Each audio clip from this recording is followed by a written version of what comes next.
Hello, good morning. ඔයාලට කොහමද? මම අද කතා කරන්න යන වචනේ තමයි refer. How to use refer කියන්නේ. ඔයගොල්ලෝ දන්න ලංකාවේ ලොකු ප්‍රශ්නයක් තිබ්බා ත්‍රස්තවාදය.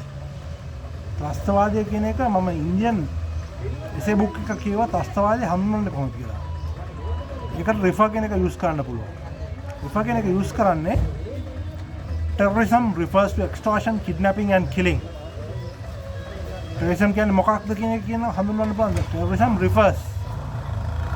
You refer to a book, refer to a newspaper, refer to the media, refer to the TV. refer කියන එක යොදාගන්නේ කොහොමද? අපි වාක්‍ය රටාවක් යොදාගන්නකොට. අද මගේ වචන තමයි refer. refer යොදාගන්නේ කොහොමද? refer කියන වචනේ කොහොමද අපි යොදාගන්නේ? ඒ වාක්‍ය තව සම්බන්ධ. ඊට පස්සේ ඔයාලම මගෙත් එක්ක WhatsApp එක සම්බන්ධ වෙන්න පුළුවන් 072 427 8014 කියන නම්බර් එකේ. Okay, goodbye.